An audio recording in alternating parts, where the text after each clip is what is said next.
Your mom had to drop you off, sweetie. Where did she go? She'll be back to get you soon, I promise. My daughter dropped off her 4-year-old daughter on my porch in a car seat she didn't even bother to unbuckle. That was 15 years ago. Everyone told me the girl would never speak, never read, never live a normal life. She was too closed off. Too far gone, they said. They were wrong. By 19, she'd built an app worth $35 million. Then a business magazine ran her story. 3 weeks later, a black SUV pulled into my driveway. My daughter, Denise, stepped out with a lawyer beside her and a folder full of documents proving, on paper, that she'd never left at all. Custody records, bank transfers, visitation logs. All fake, all perfect. Our attorney read through them and told us plainly, without hard proof these are forged, we lose everything. I felt the floor drop out from under me. My granddaughter didn't. She reached over, calm as still water, and whispered 4 words. Let her keep talking. I stared at her. We were about to lose the only family either of us had left, and she wanted her mother to say more lies out loud. I had no idea what she already knew. My name is Margaret. I'm 71. This is what happened. Before we dive deeper, let us know in the comments where you're watching from. We'd love to hear from you. And don't forget to hit that subscribe button so you never miss any of our upcoming videos. It was a Sunday in April, 15 years ago, when Denise pulled into my driveway without calling first. I remember that detail because Denise never came without calling. She stepped out of her car, opened the back door, and lifted out a little girl in a yellow car seat, didn't unbuckle her, just carried the whole seat like a grocery bag and set it down on my porch step. Her name's Nora, Denise said, like I didn't already know my own granddaughter's name. I need a few weeks, maybe a month. I can't, Mom, I just can't right now. I looked past her at the baby carrier. Nora wasn't crying. She wasn't looking at either of us. She was staring at a spot on the porch railing where the paint had chipped, rocking her head side to side in a small, steady rhythm, like a metronome only she could hear.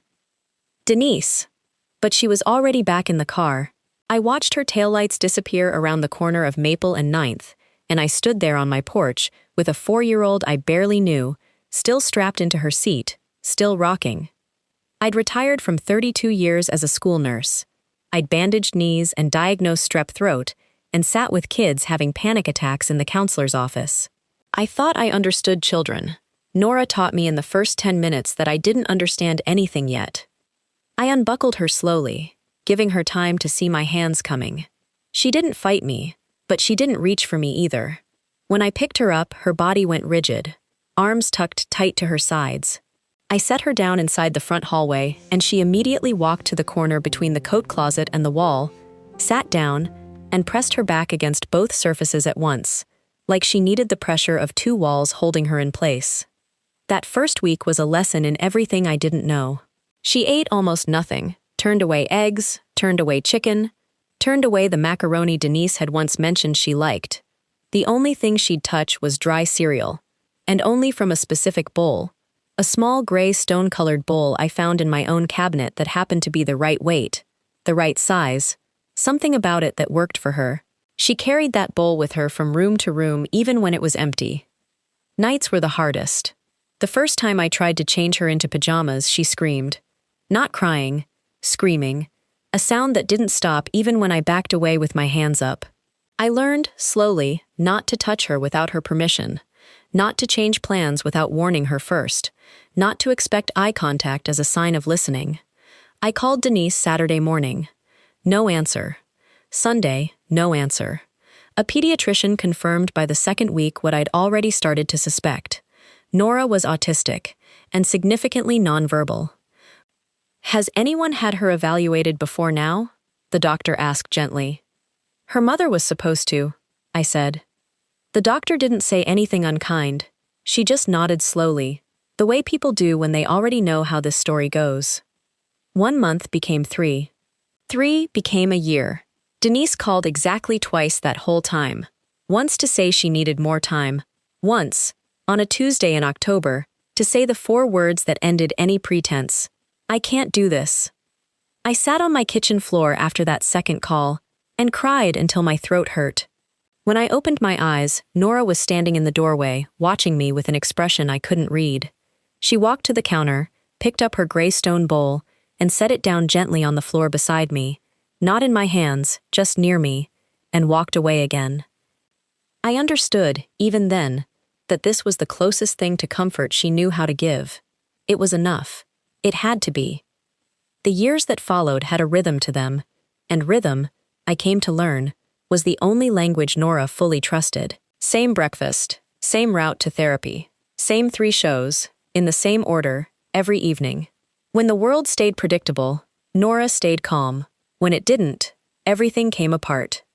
At 6, she became fixated on numbers, not counting them, but sorting them.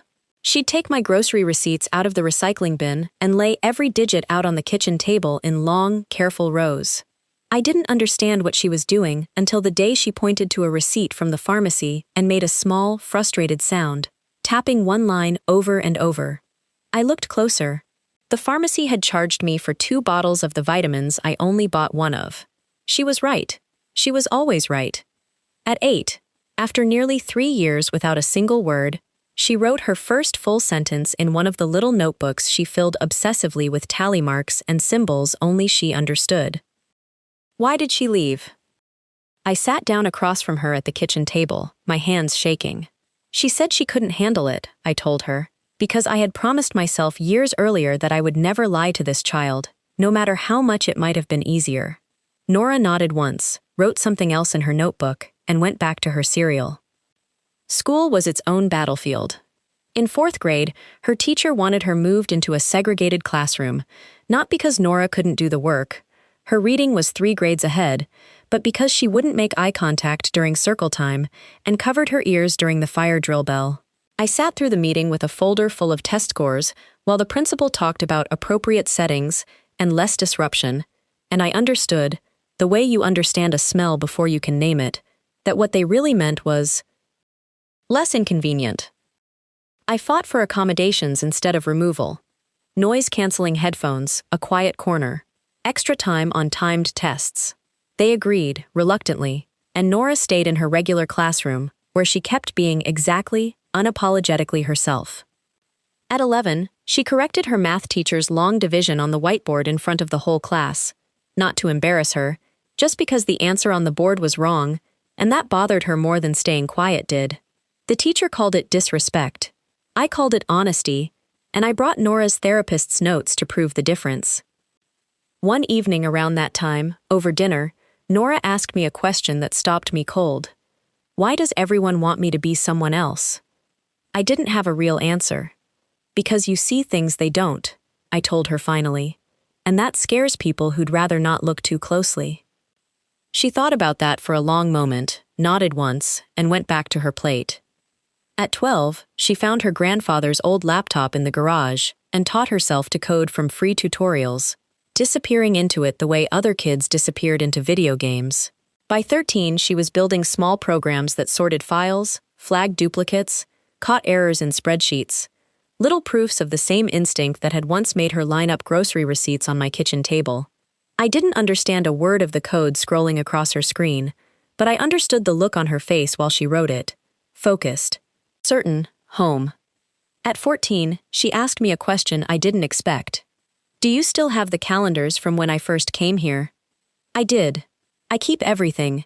32 years as a school nurse teaches you that documentation is the only thing that protects you when someone else's story doesn't match reality. We spent a month scanning old calendars, old bank statements, every scrap of paper from that first terrifying year, into folders on her computer. I thought she was trying to understand her own history.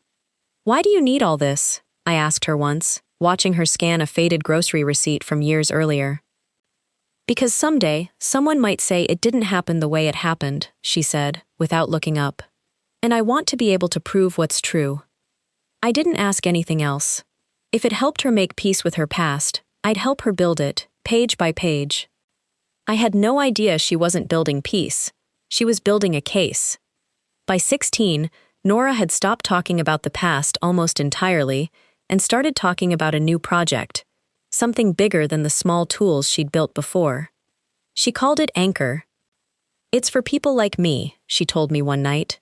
3 monitors glowing in her room, the gray stone bowl, chipped now but never replaced, sitting beside her keyboard. People who need the world to hold still. It tracks routines. It flags when something's about to change, so you're not blindsided. It logs everything: food, schedule, spending, so nothing gets lost or twisted later. I watched her build it over 2 years, nights bleeding into mornings, meals left untouched beside her keyboard, until I brought them in myself. She wasn't just building an app. She was building the thing she'd needed at 4 years old and never had. A system that couldn't lie to her, couldn't forget her, couldn't leave without warning. She released it quietly at 18, first to a handful of families in online autism support groups, then to hundreds, then thousands. It did something most scheduling apps didn't. It kept an unbreakable, time-stamped record of every entry, uneditable after the fact, because Nora had built it, in her words, for people who've been told their memory of what happened doesn't count. A tech reporter wrote about it. Then a wellness company came calling with an acquisition offer. Nora, now 19, sat at our kitchen table with a business lawyer we'd hired and asked sharp, exact questions about licensing terms and non-compete clauses that made the lawyer glance at me like he wasn't sure which of us was actually 19. She sold Anchor for $35 million in the spring. A business magazine ran a profile a few weeks later. Teen built an app for the overlooked world. Now it's worth millions. Nora answered the reporter's questions the way she answered everything. Direct, unembellished, no performance for the camera. "What made you want to build this?" the reporter asked. "I wanted something that couldn't be talked out of what was real," Nora said. I watched the interview air on a Thursday night, and I noticed something in Nora afterward that worried me more than the number in her bank account. She wasn't excited. She was watching, waiting, the way she used to watch a doorway when she was small, bracing for something she couldn't name yet but already knew was coming. 3 weeks later, it came. The SUV was black, new, parked crooked across 2 spaces like whoever drove it didn't think the rules applied to them anymore. Denise stepped out first, older, harder around the eyes, dressed like money she hadn't earned. A man in a gray suit followed her, carrying a leather folder that probably cost more than my monthly pension check. "Hi, Mom," Denise said, and her voice had the practiced warmth of someone who'd rehearsed it in the car. I couldn't speak. 15 years of silence, and here she was on my porch like she'd just stepped out for milk. "I'm Gregory Hale," the man said. "Mrs. Denise Whitfield's attorney. We need to discuss Nora's guardianship and her financial affairs." "Her what?" Nora appeared behind me in the hallway. She looked at her mother for the first time in 15 years with an expression I couldn't read at all. Not surprise, not anger, just the same flat, assessing calm she used to give traffic patterns and grocery receipts. "Come in," Nora said, before I could stop her. We sat at the same kitchen table where I'd once taught Nora to read, where she'd once scanned old calendars looking for proof of the truth. Gregory Hale opened his leather folder and laid out documents with official-looking seals, custody agreements, notarized statements, a detailed log of visits and phone calls and money transfers spanning 15 years. "My client never relinquished her parental rights," Hale said smoothly. "She's maintained contact and financial support throughout. Given Nora's assets, my client is entitled to co-guardianship of those funds until Nora turns 21. "That's a lie," I said, my voice shaking. "She didn't call for 5 years straight. Not once." Denise's eyes went soft and wounded, a performance I recognized because I'd raised her too, once. "Mom, I know it looked that way, but I was always trying, in the ways I could." I looked at the documents. Bank transfer records, visitation logs with real dates. They looked real. They looked terrifyingly real. "Those are forged," I said. "They're notarized and filed with the county," Hale said, unbothered. "Unless you can prove otherwise in court, they stand." I looked at Nora. Her face was unreadable, but her eyes stayed locked on her mother, steady, waiting. "We'll need a lawyer," Nora said quietly. Our attorney, a sharp, weathered woman named Councilwoman Pat Delgado, 22 years in family law, spread Denise's documents across my kitchen table and studied them line by line for over an hour. When she finally looked up, her face told me everything before her voice did. "These are good forgeries," she said. "Professional. Without proof they're fake, a judge could easily side with her." I have 15 years of records, I said, pulling out box after box. School files, therapy notes, medical records, everything I'd never thrown away because 32 years as a nurse teaches you that paper is the only thing that protects you. This proves you raised her, Delgado said gently. It doesn't prove Denise didn't also send money and call. On paper. Did you ever file for formal guardianship? The question landed like a stone in my stomach. I didn't think I needed to. She left. Everyone knew she left. Knowing isn't proving, Delgado said. Without documentation of abandonment, real legal termination, her rights on paper are still intact. She's built a narrative. A convincing one. Unless we can show these specific documents are fraudulent, we're going to have a hard time. The deposition 3 weeks later was its own kind of torture.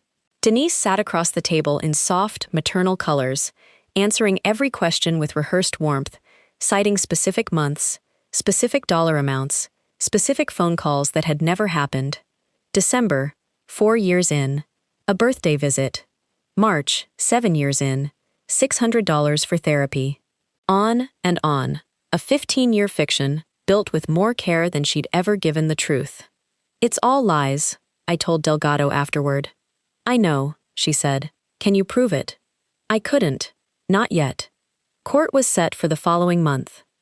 The night before, I found Nora awake at 3 a.m, 3 monitors glowing, the old gray stone bowl sitting empty beside her keyboard. You need to sleep, I said. Court is in 6 hours. I'm almost done. Done with what? She didn't turn around, making sure the truth can defend itself. Nora, the truth isn't enough. She has documents. Fake ones, but documents. Our lawyer says we might lose. Tell the truth tomorrow, Nora said, calm as still water. That's all you have to do. I wanted to shake her. We were about to lose everything, and she sounded like she already knew how the story ended.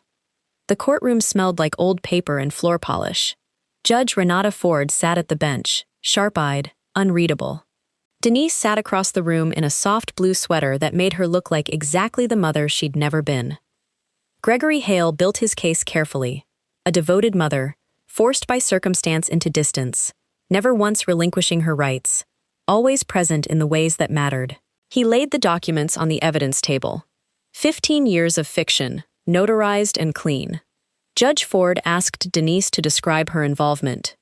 Denise answered with dates, dollar amounts, phone calls, a performance so detailed, so steady, that I felt the room tilting toward her with every word. Delgado presented my binders, 15 years of school records, therapy notes, medical appointments, and I watched sympathy flicker across the judge's face, followed immediately by doubt. Mrs. Whitfield, Judge Ford said carefully, these records show you as the primary caregiver, but I see no formal termination of Denise's parental rights. Without that, her claim on these assets has standing. The room tilted for real this time. Denise glanced at Hale, the faintest smile crossing her face. I grabbed Nora's hand under the table, my heart hammering so hard I could barely breathe. We have to stop her, I whispered. Nora turned her head slightly. Let her keep talking. What? We're losing. Let her say everything she wants to say. Judge Ford looked toward us.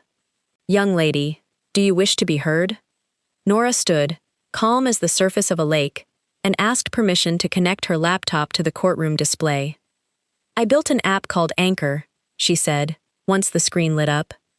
It logs entries with a timestamp that can't be altered after the fact. I've been keeping records like this, by hand and then digitally, since I was 9 years old.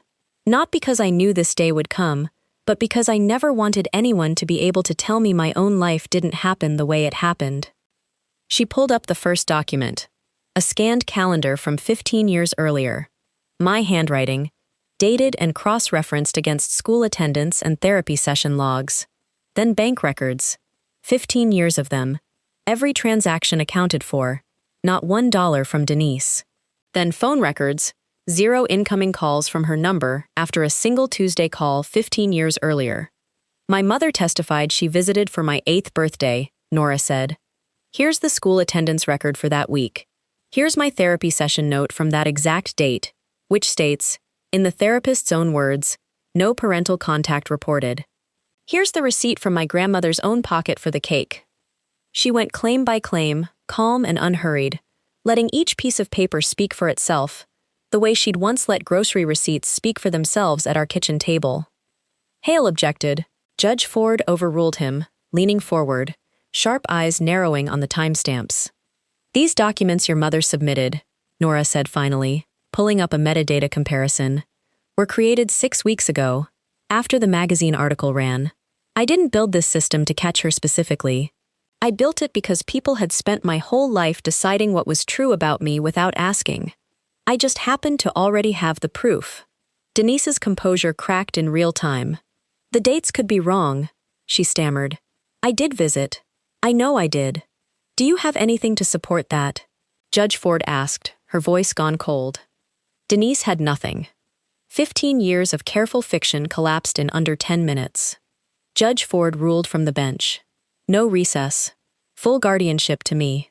The custody and financial documents referred to the district attorney for fraud. Outside the courthouse, I finally understood. You knew this whole time, I said.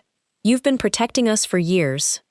Nora nodded once, didn't smile, just nodded, the way she always did when words felt like more than the moment needed. Denise received probation and community service. Months later, I saw her, not by accident, I think, volunteering at a center for nonverbal children, reading aloud to a room of kids who didn't look up at her. She looked tired, humbled. Nothing like the woman who'd once stepped out of a black SUV like she owned the ground beneath it.